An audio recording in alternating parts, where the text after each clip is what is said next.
بسم الله الرحمن الرحيم. أيها الأحبة الكرام، مشاهدينا متابعينا في كل مكان، متابعي ومشاهدي قنوات بين سبورتس، أسعد الله أوقاتكم بكل خير، وأهلا وسهلا ومرحبا بكم من مدينة الخور. نحييكم هنا في دولة قطر، المدينة التي انطلقت منها صافرة البداية لأول مونديال في بلاد عربية، هنا وحيث ملعبها الشامخ استاد البيت تتجه الأنظار وتكبر الأحلام ويلتقي الإنجاز مع الإعجاز في ثاني مواجهات المربع الذهبي لبطولة كأس العالم فيفا قطر 2022.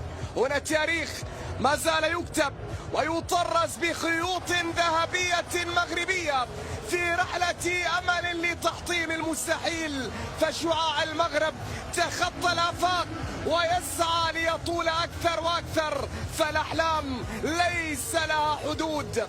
عين المغرب على النهائي وعين فرنسا على تكرار نهائي، فأي تاريخ سيكتب هنا؟ هل هو لدينا تمريرة كرة منقولة، بعد ذلك حذاري من انطلاقات جريزمان يتقدم يحاول عرضية، تأتي فرصة خطيرة ما زالت قائمة من أمام كيليان والتصدي، والكرة ما زالت خطيرة تأتي. المنتخب الفرنسي يسجل الهدف الأول عن طريق تيو هرنانديز يسجل أول أهداف منتخب فرنسا. الظهير الأيسر ليتقدم من الطرف الأيسر ووصل بعد ذلك ليسجل أول أهداف هذا اللقاء في كرة نشاهدها هنا منذ البداية بانطلاقات أنطوان جريزمان، اللاعب الذي دائما ما كان حاسما مع المنتخب الفرنسي. وصلت إليه الكرة، انطلق أنطوان، بعد ذلك العرضية صدمت في المدافع، كرة كيليان امبابي، عادت التسديدة. تيو هرنانديز سابع وسجل الهدف الأول. تيو هرنانديز سابع وسجل. تمريرة مغربية بصورة ممتازة، وناحي، يلا يا وناحي، الله الله، يا وناحي كاد أن يعانق شباك الحارس لوريس في لقطة، في فرصة، في كرة، في فرصة كانت مغربية خطيرة من أجل العودة في نتيجة هذا اللقاء. نعم قادرون على العودة. وللطرف الأيمن وصلت هذه الكرة من جانب المتقدم هنا أشرف، وصلت بعد ذلك من سفيان، يسقط لكن الحكم المكسيكي أشار إلى استمرار. حكيم زياش على تنفيذ الركلة الحرة المباشرة، نتيجة حكيم يرسل كرة عالية، الراسية تحضر، الكرة بتعود بعد ذلك من الطرف هي مغربية، لكن التسديدة من حكيم زياش بعيدة، كانت بعيدة كرة حكيم زياش.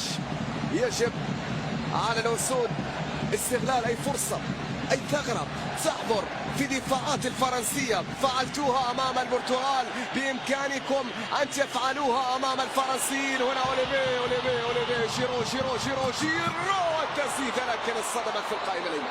مرت بالسلام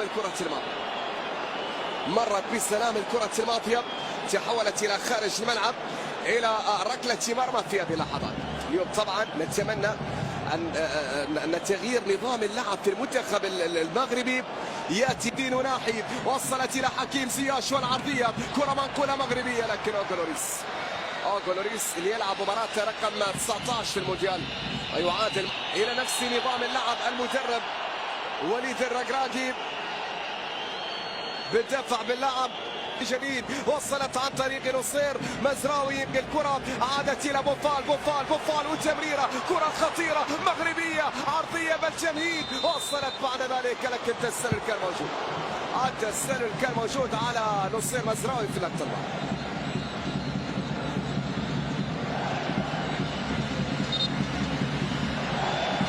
هنا التسلل اللي كان موجود على نصير مزراوي في اللقطة الماضية، وبالتالي طرف ليس كرة الخدوهات، الكرة ما زالت قائمة، خطأ كان موجود.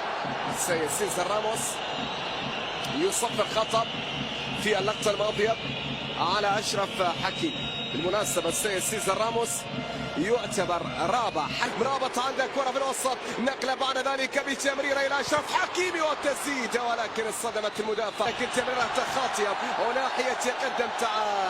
تعرض هنا من جانب ديمبلي في اللقطة الماضية، اعتراض بينما انطلاقة كيليان مبابي وصلت إلى مبابي يحاول من أمام أشرف. مبابي أراد أن يمر، هنا تميد يأتي تشيواميني والتسديدة صدمت في أوليفيه جيرو المتسلل.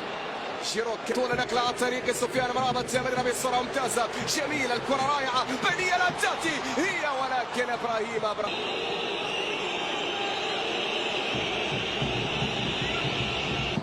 مرت بالسلام كرة اللاعب فوفانا، تحولت إلى خارج الملعب وعادت إلى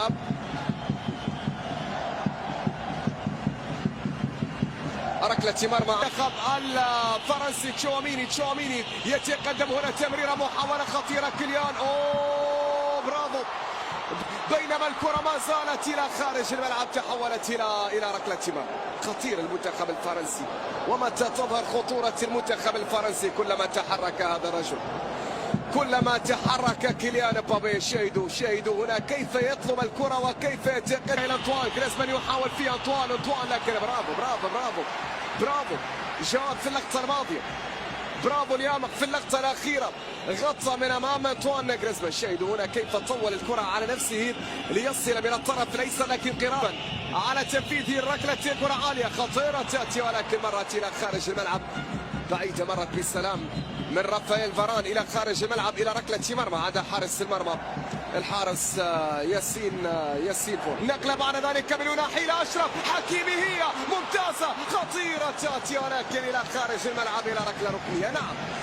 نعم بالإمكان فعلتموها في الكثير من المرات، بإمكانكم أن تفعلوها اليوم. على تنفيذ الركلة الركنية لمصلحة المدن، ركنية من حكيم زياش يرسلها عالية، لا فرنسية تأتي، ما زالت خطورة، والله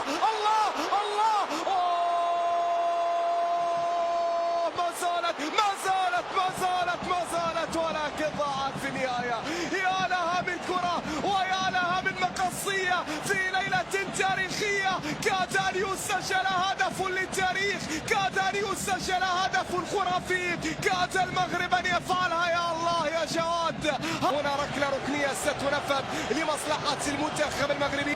كرة عالية راسية تأتي خطيرة ولكن أوغولوريس يتصدى، أوغولوريس على مرتين يلتقط الكرة الماضية. أشرف حكيم ارتقى عاليا هذه المرة، شاهدون على ارتقاء كرة عالية الراسية هنا لم تأتي لكن ما زالت عن طريق سفيان مرابط يسقط.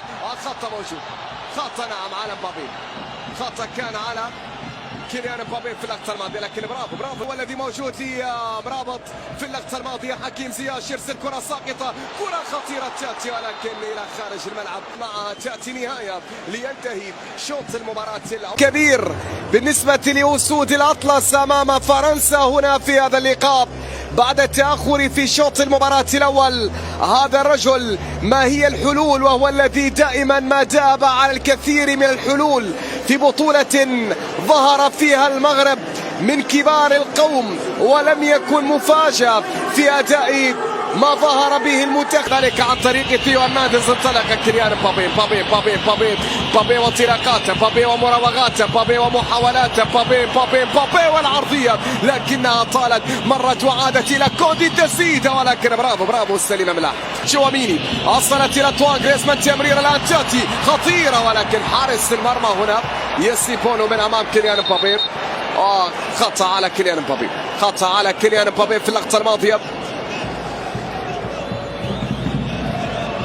يعتذر كيليان مبابي وبالتالي لدينا ركلة حرة مباشرة لمصلحة المنتخب المغربي. هذه انطلاقة أنطوان جريزمان أو تمريرة أنطوان جريزمان وانطلاقة كيليان مبابي دائما. ونقلة لمن أشرف إلى حكيم زياش يتقدم، زياش يحاول، زياش والعرضية لكن التغطية كانت من إبراهيم.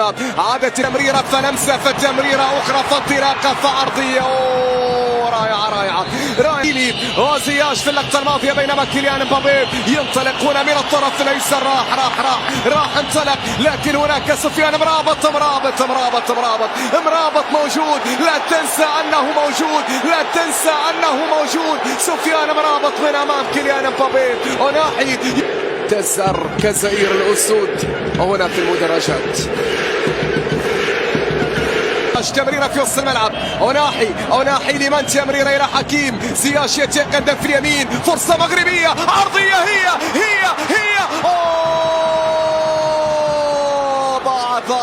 ضاعت ولكن هذه ضاعت وبالامكان ان تاتي.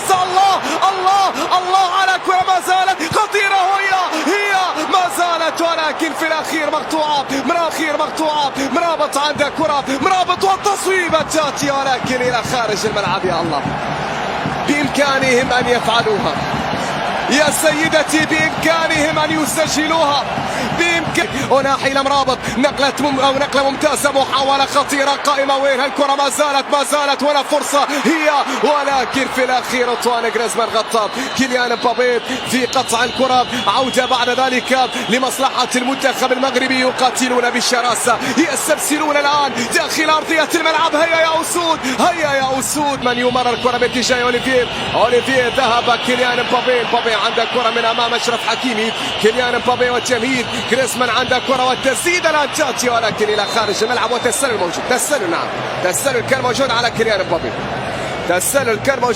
كيليان مبابي، في اللقطة الماضية. شاهد الكرة الماضية لكن خطأ تكتيكي في اللقطة الماضية من يحيى عطية الله، وبالتالي خطأ لأنطوان غريزمان في اللقطة الماضية. خطأ بوفال يحاول ان يمر بمراوغات بوفال عرضية تاتي ولكن غريزمان في التغطية. غريزمان كان في التغطية، عادت للمغرب مرة أخرى. زياش يرسل كرة طولية، الكرة ما زالت مغربية خطيرة للمغرب، عرضية رأسية. حارس المرمى اوغو لوريس تصدى في الكرة الماضية. زكريا كاد من أول لمسة أن يفعلها. فرنسية كونتي عنده كرة يحاول فيها كونتي والتمريرة، كرة خطيرة تأتي من كيليان مبابي والتسديدة تأتي بعد ذلك ممتازة مبعدة الكرة الماضية والتسلل على كيليان مبابي. ماركوس تورام إذا مر سريع ماركوس تورام يتحصل على خطأ كان موجود لماركوس تورام، قوي بدنيا السريع ماركوس تورام. هنا نشاهد من امام اشرف طاري، خطأ موجود، ركله حره مباشره منقوله، كره عاليه والراسيه تحضر بعيده مرت بسلام الى خارج الملعب. كره ماركوس تورام ابن طبعا ليليان تورام، واحد من اهم اللاعبين في تاريخ فرنسا دفاعيا. صار من الطرف الايسر ماركوس امام اشرف طاري يتقدم بعد ذلك، فرصه بعيده الى خارج الملعب. كره فوفان استحوذ على الكره، كره منقوله في الوسط عن طريق الشواميني، مقطوعه الكره، فرصه مغربيه خطيره، هي يا عبد الرزاق، ماذا تفعل يا حمد الله؟ الكره ما زالت قائمه للمغرب، عرضيه، ما زالت الكره مستمره، وصلت من الطرف الايسر لمصلحه المنتخب المغربي. الكره ما زالت قائمه، تقدم من جانب عبد الرزاق، حمد الله والعرضيه الى خارج الملعب، الى ركله مرمى. الكره الى ركله مرمى، نعم، بهذه الاشاره. هذه الاسود ليس فقط في قلب كيليان، يحاول فيها تمريره بعد ذلك الى ماركوس تورام الى كيليان، بعد ذلك مرور، تقدم، تسديده خطيره تاتي. الهدف الثاني للمنتخب الفرنسي من اول لمسه. كولومواني يسجل هدف السبق وهدف التعزيز للمنتخب الفرنسي. كولومواني اذا يسجل ثاني الاهداف من اول لمسه بعدما دخل بديلا، هنا يسجل لمنتخب فرنسا تعزز التقدم بهدف اللاعب كولومواني بعد كرة من جانب كيليان مبابي وصلت إلى المكان الذي يريد. هنا فرحة الرئيس إيمانويل ماكرون بهذا الهدف لمصلحة المنتخب الفرنسي. شاهد الكرة هكذا بدأت، من هنا كانت القصة، بعد ذلك التقدم من الجهة اليسرى، أتى المرور من جانب كيليان، التمريرة إلى تورام، من ثم الوصول من جانب كيليان مبابي بانطلاقاته بمهارات، حناجر، كل الحناجر خلفكم، كرة منقولة عالية مغربية، لكن أنطوان غريزمان غطى في اللقطة الماضية. وصل لشوط المباراة الثاني من هذا اللقاء. هل من هدف في هذا التوقيت؟ أبو خلال والتصويبة تاتي، ولكن اوغو لوريس والتسلل أيضا كان موجود. في اللقطة الماضية. عند حارس المرمى وجلوريس. كانت التسديدة ولكن قبلها كان التسلل موجود. بعد ذلك فرصة مستمرة وناحي والتصويب لكن بعيدة إلى خارج الملعب. ركلة ركنية. زلزولي يتقدم إلى الطرف الأيسر. زلزولي عنده كرة يحاول يراوغ يمر. الزلزولي ممتازة جميلة رائعة فرصة ولكن ما زالت تصويبة. جول ضاعت الكرة الماضية. كاد أن يشع الأمل في لحظات أخيرة. هنا رمية جانبية، هنا رمية تماس، وهناك قرار قد يأتي. كوندي لمس الكرة بيده في اللقطة الماضية. ماذا؟ رمية تماس سعيدة بهذا التأهل إلى النهائي وبهذا الوصول لملاقاة المنتخب الأرجنتيني في 18 من هذا الشهر يوم الأحد القادم، حيث فرنسا